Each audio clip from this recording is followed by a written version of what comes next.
Hi there, I'm Luke Gunn. I'm an ex-athlete and a current coach, and I currently manage the Talent Hub at the University of Birmingham. And I'm here today to interview Mark Munro and Jackie Newton about the UK coaching strategy. I'm Jackie Newton. I'm Head of Coaching Development at UK Athletics. My role is to support and implement a coaching strategy and structure across the whole of the UK that will develop and support respected, valued and athlete-centred coaches that are working in all environments, in clubs, in schools, in educational establishments, coaching on programmes that the NGBs run, etc. Hi, I'm Mark Munro, Development Director at UK Athletics.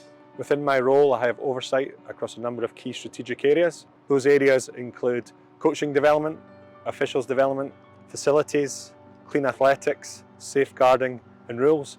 I also support the work of the home countries with a general oversight across the wider development areas. So Mark, why a new coaching strategy at this point? Yeah, we've obviously been working away with the coaching community and listening to the wider athletics community. We recognise there are a number of key areas that we need to address within coaching development. We actually started this work around a year or so ago. The main reason is there's been no oversight and no leadership of coaching or coaching development in the UK for a number of years, well over a decade I believe. So again, there's been lots of good work happening on the ground, but again it's very much in isolation. There's been inconsistency, and having listened to the coaching community particularly, there's an absolute need to pull that together and look forward, over the next 2-3 years as well as looking into the next sort of decade or so. And you mentioned a consultation, right? What does that look like and how has it created the themes that you're going to work on now? The work started, as I said just now, over a year ago, and there's also been previous reviews. Dr. Malcolm Brown undertook a piece around performance, which we've included in some of this work as well, and spoke to a number of coaches. We undertook a consultation, a widespread consultation, and obviously Jackie's coming in August, but has been part of that with our previous role at Athletics Northern Ireland. We've been working with the 4 home countries around this, so we started off with a survey that went out to all licensed coaches, again asked a number of sort of general questions of ours, a few specific. We obviously analysed that information. We then arranged a number of focus groups. I think it was well over 17 or 18 focus groups and well over 30-40 hours of discussions around specific disciplines, specific areas, specific themes as well that were coming out of that. We also undertook a detailed desk-based analysis of Power of 10 and the information we hold against licensed coaches as well. It's been widespread, but again, it can't stop now though, because that communication, that consultation piece is so important. So even though we're at a point where we've launched the strategy, it's important we keep that communication, that dialogue going, so we can review, tweak and adjust as we continue to move forward. What were the main themes that you saw coming out of this consultation? Yeah, well, the main theme was to have more of a focus on event group development. That came through loud and clear from many of the people that we spoke to and through the survey as well. I think there's acknowledgement that within the UK we've got world-class coaches here with knowledge that we want to be shared, and coaches are crying out for that. I think there was acknowledgement that the coach education pathway at the moment, well over the last several years, has focused very much on how to coach, and coaches are telling us they want to know what to coach as well. And I think that shared philosophy as well will come through those communities of practice, bringing coaches together, like we say, sharing knowledge, sharing problems, talking about ideas. Also the younger generation of coaches, or the newer coaches coming in, a lot of those coaches were telling us that they want coaching to be their career. So we want to make coaching a career, a viable career option as well. What do you see as your main key components of that strategy then moving forward? We want to create some advisory panels there and actually bring those experts in. Like I said, we've got the expertise here, bring them in and let's get those groups working with us and helping to decide what the curriculum is going to be for coach education.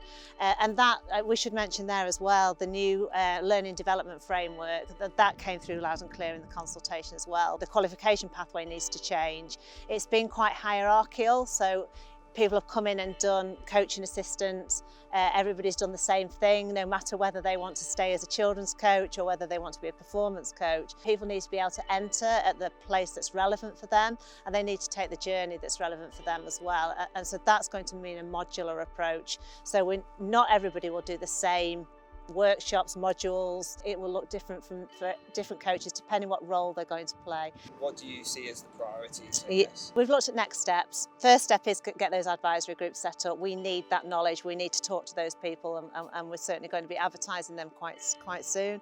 And then the communities of practice as well. Get the whole of the athletics coaching community talking to each other. Another thing we're trying to look at is making sure we have skilled coaches at each stage of the pathway and recognise the importance of each coach at each stage of the pathway. So again, if you're a performance coach, you want athletes to come through to you having done the right things at the right stage. Do you see then potentially that athletes should only be working with certain coaches at the pathway, or are there some coaches that could carry athletes all the way through? I think we need to cater for both, to be fair. I think what we haven't done is, naturally, and there's some, as Jackie's already mentioned, we have a rich heritage in coaching in the UK. We have done for decades, and we've got some world-class coaching in Olympics events and Paralympic events as well.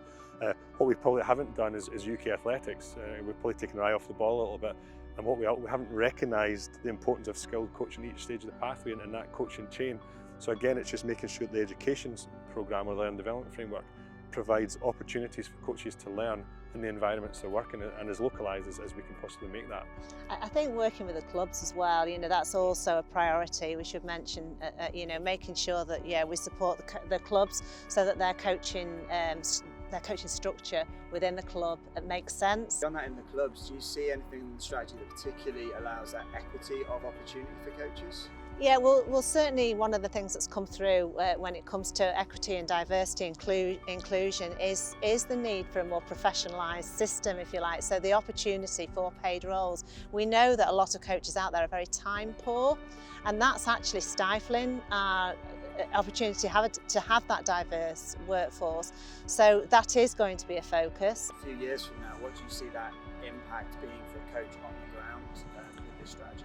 So I think on the ground, certainly as a coach, we want to make sure that we are facilitating that learning development journey. Again, I hate using the word journey, but that journey for coaches, and they see the work that UK athletics are doing along with the 4 home countries as support and role, facilitating that learning. And we can only do so much as governing bodies. Yes, we can provide that kind of learning framework, particularly in a formal sense, but how do we support the coach on their ongoing kind of learning? And how do we facilitate and support that? But ultimately, coaches need to obviously find their own way and support as well. But we want to create the networks again, so coaches aren't left out there feeling isolated. So where do they get the knowledge? Where do they get that people support? We know that coaches learn far more experientially by actually being out there and doing it. They learn more by working with other coaches. So there's going to be a big focus on that. So there'll be more coach developers out on the ground, hopefully locally within clubs or within clusters of clubs. Where the current qualification frameworks is kind of, it's provided a bit of a brick wall in the sense of there's only so far you can go, and within the coaching education context, we haven't provided that opportunity to gain that knowledge, or that first step into that area as well. And we need to make sure that coaches feel they can get that knowledge from the governing body initially, and help motivate coaches to move through the pathway or develop an expertise, whether it's children's or as an event group coach or an event specific coach in the talent environment or wherever it may be. A lot of work to do for sure, but thank you very much for spending your time with us. Thanks, and Luke. best of luck. Well, thank you.